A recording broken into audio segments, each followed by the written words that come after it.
You're watching a production of South Dakota Public Broadcasting.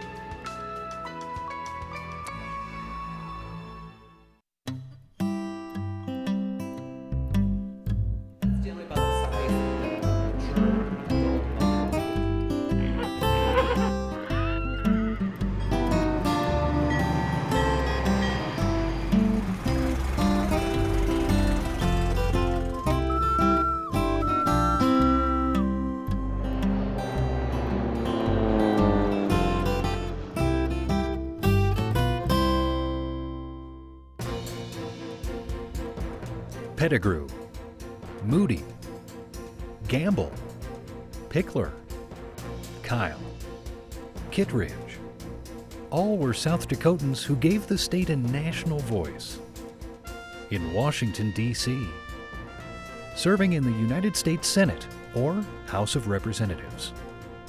The Senate and House, each with chambers in the U.S. Capitol building, make national laws. The most important issues in American history are debated here, and South Dakota has jumped into the middle of those debates. Sterling, Norbeck, Hildebrandt, Gurney, Bulow. Back home, their work sometimes inspired fierce loyalty and equally intense opposition from South Dakotans who believed the state needed different voices. But no one can make a serious argument that any of these leaders lacked love and concern for their nation and their home state. Republican or Democrat, they all shared a common trait: Potomac fever. The Potomac is the river that borders Washington, D.C., and Potomac fever is a term used jokingly to say someone is gripped by a disease-like desire to get elected and serve in Washington. Like all states, South Dakota sends 2 senators to the national capital. How many House of Representatives members go to Washington depends on a state's population. Early in its history, South Dakota sent 2 representatives, and then 3 after the population grew in the early 1900s. Our number of representatives dropped back to 2 after the 1930 census, and to just 1 after the 1980 census.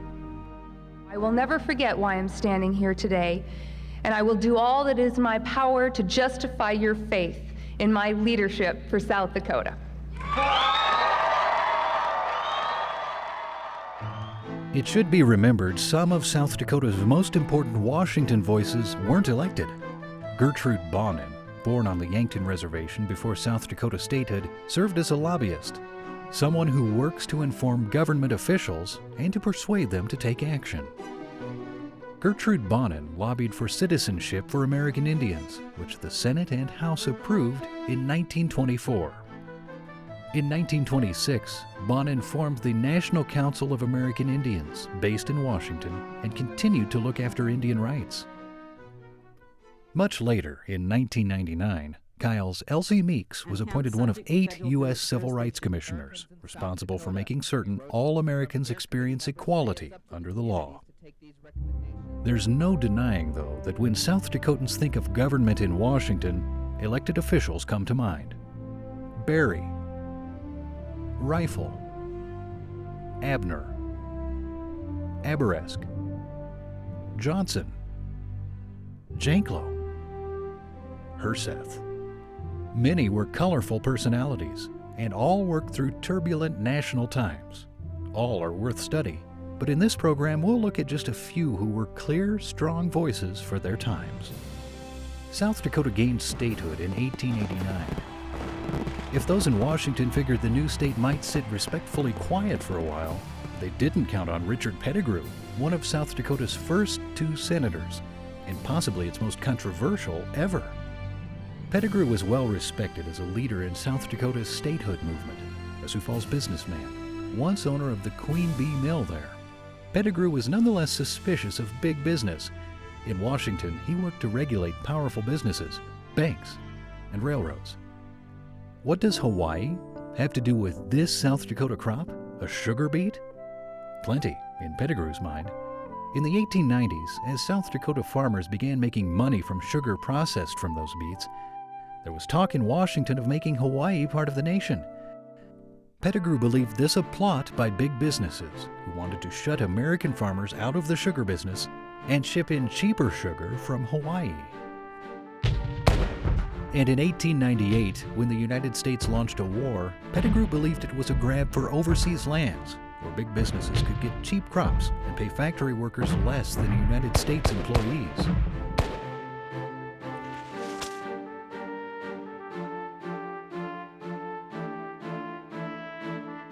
Pettigrew loudly opposed the war and called William McKinley a puny president. But President McKinley was popular in South Dakota. It's not exactly accurate to say Pettigrew got in trouble with voters, because until 1914, U.S. senators were selected by their state's legislature. In 1900, South Dakota's legislature decided it wanted a voice other than Pettigrew's in Washington. Peter Norbeck, elected to the Senate in 1920, was the voice of a progressive Republican. That meant he believed government, farmers, and businesses should work together to improve the land, create jobs, and help the neediest citizens.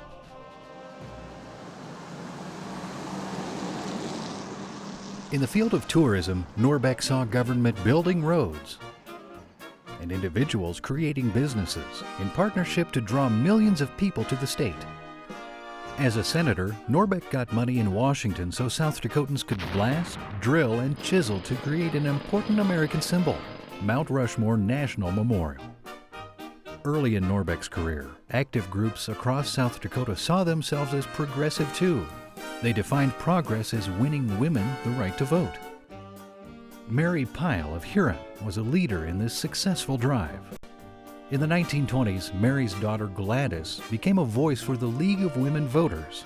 She traveled South Dakota and other states, urging women not only to vote, but to run for office. Gladys took her own advice and was the first woman in our state legislature and the first to serve as South Dakota Secretary of State. In 1938, following Peter Norbeck's death, Gladys Pyle was elected to serve 2 months as U.S. Senator, completing Norbeck's term. She was the first woman South Dakotan in either the U.S. House or Senate, and the first woman Republican senator elected from any state.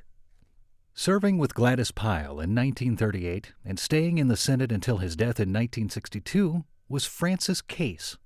Once a newspaper writer in the Black Hills, Case never stopped writing, typing his own replies to South Dakotans who wrote him. Something else Case wrote were bills the Senate voted into law, authorizing projects back home. He referred to himself as a water and roads senator, and what water projects and highways he helped to make possible.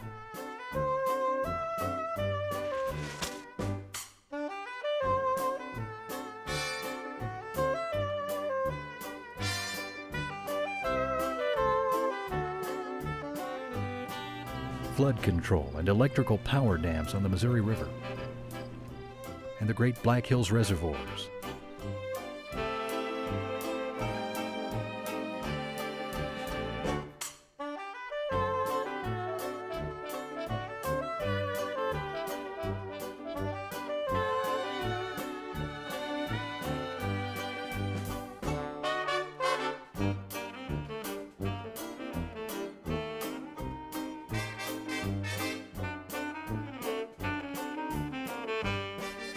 South Dakotans who drive Interstate 29 north of Sioux Falls toward Brookings, Watertown, and Fargo should thank Francis Case.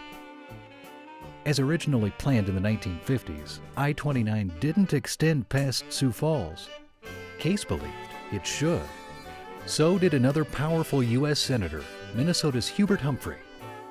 Only Humphrey thought the highway should make its way toward Fargo on the Minnesota side of the state border. A glance at a map today reveals which senator got his way. South Dakota's Washington delegation of the 1960s attracted national notice for a couple reasons. Representative Ben Rifle was the first American Indian South Dakotan elected to office in Washington, and in the 60s he was the only American Indian from anywhere to serve in the House or Senate. He believed in education. His own studies took him from the Rosebud Reservation to Harvard, where he studied anthropology and sociology, hoping to learn why South Dakota Indians and non-Indians lived such different lives. In the House of Representatives, Rifle urged combining reservation and off-reservation schools so all children could learn together. And the 1960s was the era when South Dakota Senators Carl Mundt and George McGovern served together. In one big way, the two saw the world differently. Republican Mundt believed the United States had to aggressively build up its military so it could stop the worldwide spread of a form of government called communism. Democrat McGovern thought the military buildup wasted money that could be spent improving life in the United States and around the world. He believed the national government and farmers should be partners in ending world hunger. McGovern especially opposed a war against communists in Vietnam. Democrats nominated McGovern for president in 1972, but he lost to Richard Nixon. But while the rest of the nation mostly saw Carl Mundt and George McGovern as opposites, South Dakotans knew there were similarities as well.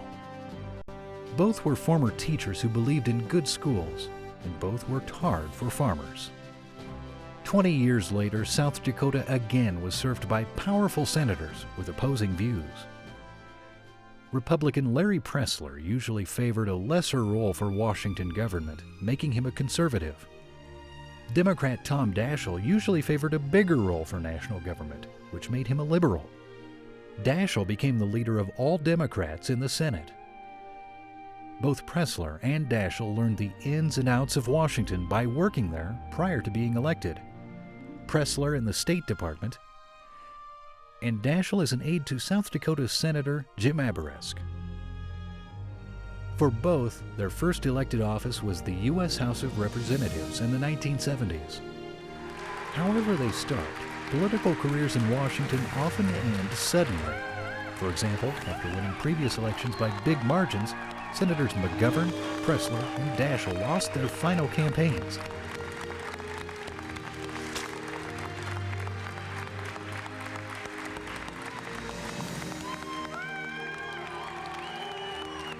South Dakotans decided they wanted new voices. That's okay. As George McGovern said after his defeat, South Dakotans didn't owe him a lifetime job. But I'm not resentful of the people of South Dakota. I'm very grateful that they saw fit to make me first their United States Congressman and then for many years the United States Senator from this state. As history proves, there are always men and women waiting their turns to serve as Washington voices. No matter what your political party, no matter where you're from, we are one South Dakota, and when elections are over and settled, we all have to work together for the betterment of this great state.